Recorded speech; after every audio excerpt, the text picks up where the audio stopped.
साथियों नमस्कार।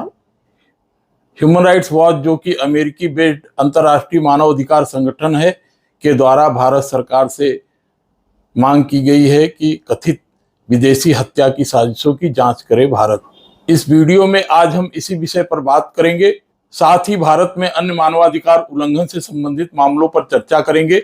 अतः इस वीडियो को बिना स्किप किए पूरा देखें। ह्यूमन राइट्स वॉच ने बीते शुक्रवार 15 दिसंबर को कहा है कि भारतीय अधिकारियों को इन आरोपों की गहन और निष्पक्ष जांच करनी चाहिए कि सरकारी एजेंट संयुक्त राज्य अमेरिका और कनाडा में सिख अलगाववादियों के खिलाफ हत्या की साजिश में शामिल थे। आरोप है कि भारत सरकार पहले से ही विदेश में रहने वाले शिक्षाविदों, कार्यकर्ताओं के खिलाफ ऑनलाइन दुष्प्रचार अभियानों से जुड़ी हुई है। भारत में गैर न्यायिक हत्याओं और अन्य गंभीर दुर्व्यवहारों के लिए सुरक्षा कर्मियों पर मुकदमा चलाने में भारत सरकार की प्रणालीगत विफलताएं देश के बाहर के नागरिकों के खिलाफ किए गए अंतर्राष्ट्रीय दमन को संबोधित करने की भारत की इच्छा के बारे में व्यापक चिंताएं पैदा करती हैं। ह्यूमन राइट्स वॉच के एशिया निदेशक एलन पियर्सन ने कहा है कि अमेरिका और कनाडा में हत्या की साजिशों में भारत की कथित संलिप्तता न्यायतर हत्याओं में एक नई और कुख्यात छलांग को संकेत देती है। गैर कानूनी हत्याओं के लिए पुलिस और सैन्य कर्मियों को जिम्मेदार ठहराने में भारतीय अधिकारियों की बार बार विफलता अधिक विश्वसनीय जांच की आवश्यकता को दर्शाती है। सितंबर 2023 में कनाडाई प्रधानमंत्री जस्टिन ट्रूडो ने 18 जून को ब्रिटिश कोलंबिया में एक प्रमुख सिख अलगाववादी नेता कनाडाई नागरिक हरदीप सिंह निज्जर की हत्या में भारत के शामिल होने का आरोप लगाया था।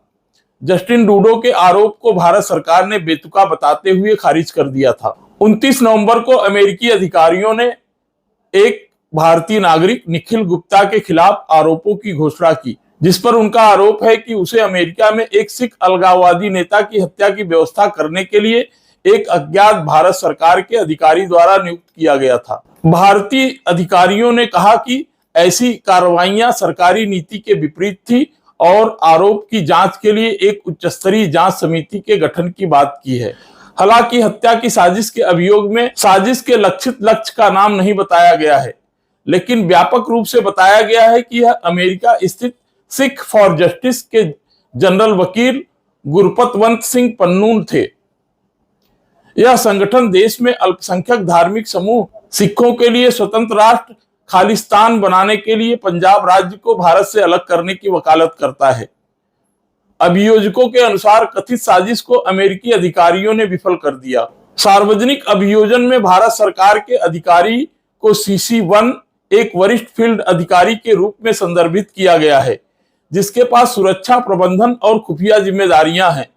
कथित तौर पर भारतीय एजेंट के निर्देश पर काम कर रहे गुप्ता ने हत्या के लिए एक हिटमैन को अनुबंधित करने में मदद के लिए एक ऐसे व्यक्ति से संपर्क किया जिसके बारे में उनका मानना था कि वह एक आपराधिक सहयोगी था, लेकिन सहयोगी हिटमैन वास्तव में अमेरिकी कानून प्रवर्तन के लिए काम करने वाला एक गोपनीय स्रोत और गुप्त अमेरिकी कानून प्रवर्तन अधिकारी था।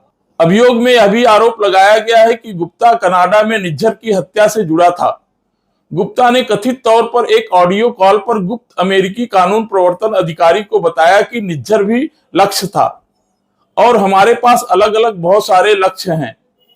अमेरिकी अभियोजकों के अनुसार गुप्ता ने यह भी पुष्टि की कि निज्जर ही वह लक्ष्य था जिसका उसने पहले संभावित कनाडाई काम के रूप में उल्लेख किया था, यह कहते हुए कि अंततः किसी अन्य व्यक्ति ने कनाडा में यह काम किया। भारत सरकार अपने आतंकवाद विरोधी कानून के तहत निज्जर और पन्नून दोनों को आतंकवादियों के रूप में सूचीबद्ध किया है। भारत का मानना है कि कुछ कनाडाई और अमेरिका स्थित सिख अलगाववादी समूहों ने भारत में हिंसक हमलों को बढ़ावा दिया है। विदेशों में लक्षित हत्याओं में भारत सरकार की संलिप्तता का आरोप भारत में कार्यकर्ताओं के खिलाफ गंभीर मानवाधिकार उल्लंघन की बढ़ती रिपोर्टों के बीच आया है।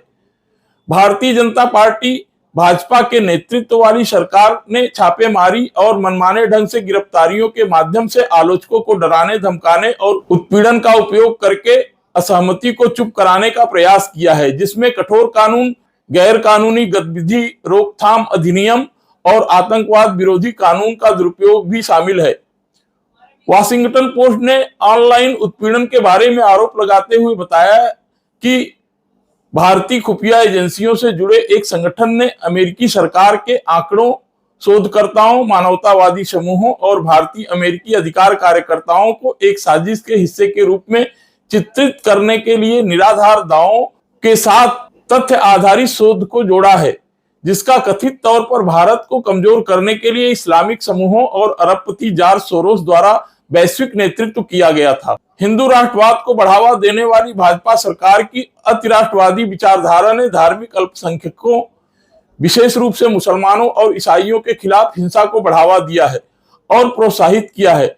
इतना ही नहीं बल्कि सरकार कृषि कानूनों के खिलाफ प्रदर्शन कर रहे सिख किसानों को सिख अलगाववादियों के रूप में चिन्हित करने का भी प्रयास किया है। पुलिस और अन्य अधिकारी हिंसा के लिए भाजपा समर्थकों और भाजपा संबद्ध समूहों के सदस्यों को जिम्मेदार ठहराने में बुरी तरह विफल रहे हैं। इसके बजाय अक्सर पीड़ित समुदायों के सदस्यों या उनके पक्ष में बात करने वालों को निशाना बनाते देखा जा सकता है। कई वर्षों से अत्याचार और न्यायेतर हत्याओं के आरोप के बावजूद भारतीय कानून, भारतीय पुलिस और सैन्य कर्मियों को जवाबदेही से बचाया जाता है। भारतीय खुफिया एजेंसियों में किसी स्वतंत्र निगरानी का अभाव है। सभी सरकारी अधिकारी और सुरक्षा बल के सदस्य आपराधिक प्रक्रिया संहिता की धारा 197 के तहत संरक्षित हैं, जो यह प्रावधान करता है कि कोई भी अदालत ऐसे कर्मचारियों के किसी भी अपराध को मान्यता नहीं दे सकती, यौन अपराधों के अपवाद के सहित, जो कथित तौर पर एक लोकसेवक द्वारा एक कार्रवाई के निर्वहन में किया गया हो। केंद्र या राज्य सरकार की मंजूरी के बिना ड्यूटी पर आने से रोकने और उन पर मुकदमा चलाने की मंजूरी शायद ही कभी भारत सरकार ने दी हो।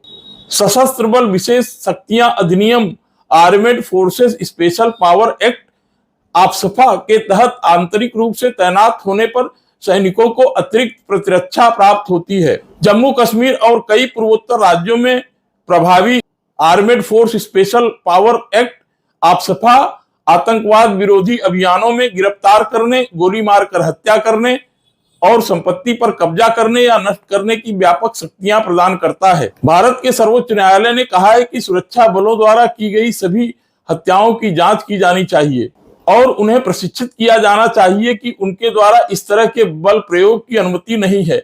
यहां तक कि आपसफा के तहत विद्रोहियों और आतंकवादियों के खिलाफ अशांत घोषित क्षेत्र में भी ऐसी अनुमति नहीं है। जबकि सेना के खिलाफ न्यायेतर हत्याओं के नए आरोप लगातार लगने जारी हैं। ऐसे मामलों में अप्रैल 2023 में ही भारत सरकार ने मुकदमा चलाने की अनुमति देने से इनकार कर दिया। भारत सरकार ने दिसंबर 2021 में नागालैंड के मोन जिले में 6 कोयला खनिकों के हत्या के आरोपी सैनिकों पर मुकदमा चलाने की अनुमति देने से इनकार कर दिया था। राज्य पुलिस ने जून 2022 में एक विशेष जांच दल द्वारा सेना को दोषी पाए जाने के बाद एक मेजर सहित 30 सैनिकों के खिलाफ आरोप दायर किया था कि सैनिकों ने खनिकों की हत्या करने के स्पष्ट इरादे से गोली मारी थी। उत्तर प्रदेश और असम जैसे कुछ भाजपा शासित राज्यों में पुलिस द्वारा न्यायेतर हत्याओं में भारी वृद्धि हुई है, जहां मुख्यमंत्रियों ने अपराध को नियंत्रित करने के लिए ऐसी हत्याओं को बढ़ावा दिया है या उनकी अनदेखी की है। उत्तर प्रदेश के मुख्यमंत्री ने सार्वजनिक रूप से कहा है कि उनके राज्य में अपराधियों को या तो जेल भेजा जाएगा या पुलिस मुठभेड़ में मार दिया जाएगा। सरकारी आंकड़ों के अनुसार 2017 में उनके पदभार संभालने के बाद राज्य में गैर न्यायिक हत्याएं 4 गुना से अधिक बढ़ गई। मार्च 2017 से सितंबर 2023 तक पुलिस ने 5,591 संदिग्ध अपराधियों और अन्य लोगों को गोली मार दी। पुलिस कार्रवाई में 190 लोग मारे गए।